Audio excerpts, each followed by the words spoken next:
Okay, so we're going to go over some basics just to get everybody up to speed on an elementary level. These are basics to start from, just like every other sport or venture you may start on. It's always good to go back to the basics. So first topic for today is passwords and passphrases. So it goes without saying, do not use the same password across multiple accounts, especially if it's the same username as well. And the reason for that is because all it takes is for one of those accounts that you have with whatever service it is to become compromised, then all of the other accounts become compromised as well. So if you use the same username and password on Facebook, Snapchat, Instagram, YouTube, at work, your email, your Gmail, just name them all. All I have to do is be able to compromise one of those.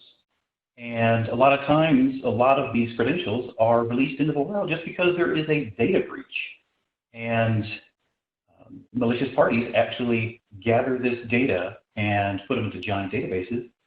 And they're going to try these credentials across multiple platforms.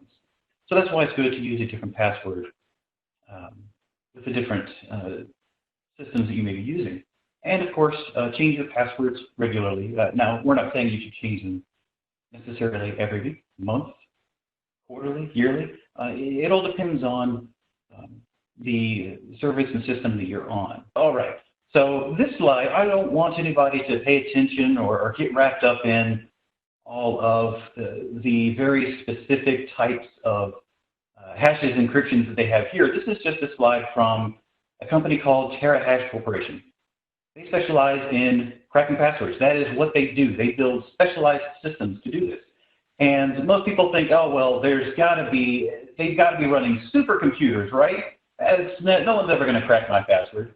No, these are within the real realm of reasonable prices for companies that need to do this. And you can actually lease out time on their servers. So out of all the different types of encryption and hashes and passwords, basically this is from Terra Corporation saying, if your password is 4, 5, 6, and so on characters long, they don't care what type of characters, whether they be uppercase, lowercase, numbers, symbols, so on and so forth. They're just saying, if it's this long and it's this type of password, here's how easily we can crack it. And you can see here that once we get to a password length of about 10 characters, even with their equipment, depending on what type of password it is, it's going to take them some time. And you see how once we start incrementing to 11 characters, even the weakest type of password is still going to take them 5 years to crack. So you can see where no one's going to rent out their expensive servers for 5 years just to crack a single password. So this goes into our next slide, which is much simpler, but it still takes the same character type and password length into account. So some of you might have heard, oh, don't use simple passwords. Don't use short passwords. Oh, passwords should be long. Well, let's get into some specifics. So this is a simpler table from my next solution. And this shows, okay, in a similar fashion, if we have the number of characters on the left side you see here, and how easy is it, in general terms, to crack a password if you only have numbers only and X number of characters? And as you see, as we start adding in and we mixing in uppercase, lowercase, numbers, symbols, and again, if we hit that 10 character plus mark, and we're using numbers, upper and lowercase letters and symbols, it now becomes extremely difficult and very time consuming in order to simply crack a password. So if you were to ask, well, how long should my password be? What should I put in my password? Well, you can see here already, we're going to kind of recommend it be about 10 characters or more.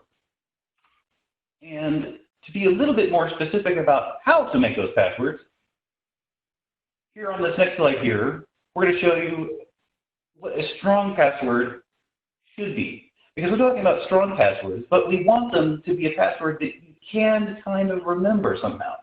So for example, this first password on the top here, good. It's 21 characters long, which seems, whoa, hold on, that is really long. That is twice as long than the 10 characters you said that we needed. Well, but here's an example of an easy password that is both strong and easy to remember. So in some older material, you may have seen someone say, well, you should never use anything related to numbers that someone can tie to you. Well, in most cases, that is true. But in this particular instance, because we're obfuscating it so much, say you graduated high school in 03 or graduated college in 03. Okay, 03. I like waffles and steak fries. So waffle dash steak fries. And you notice I capitalized the first letter of each word. And then the ampersand and the asterisk at the end there are the numbers 7 and 8. But maybe that's the year you were born. So again, this is a very strong password. It's 21 characters long, and it's something I can remember. So that is a good, strong password. Now let's move on to the next one. The next one's a good password, but also bad. I'll tell you why.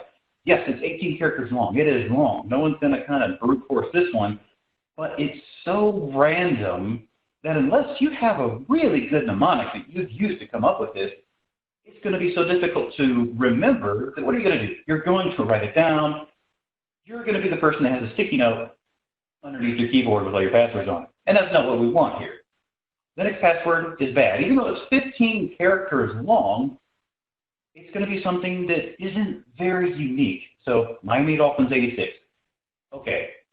There's probably many, many people that have used Miami Dolphins and some other number. Maybe 86 is when you were born, graduated high school, graduated college, and it's going to be tried. So in that instance, that is not a good password.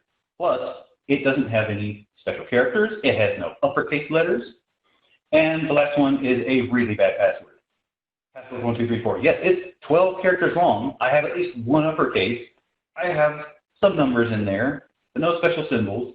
And also, password 1234 is a very, very, very, very commonly used password, even in today's time.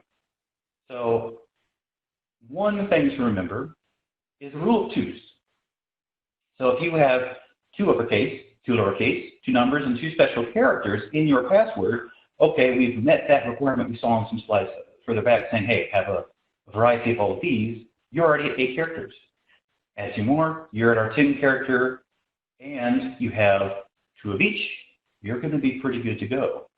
And password managers can be very helpful to manage a lot of your passwords. Just make sure you pick a password manager that has good reputation. It's solid. They're going to encrypt everything. And that can help you have many different passwords across all of those different accounts and stay safe. As an example here, one thing you can do is actually check your passwords. There are many places to do this. And actually in some documentation, like I listed here, this NIST documentation, they actually recommend that you try your passwords against a database that has some known passwords. Now, this is one example from haveibeenpwned.com. And I went there and typed in password 1234. And as you can see from the snippet here, it has been found in over 3,736 data breach databases thus far. So yes, believe it or not, that password has been actually used in real-world instances and has been part of data breaches. So don't use that password.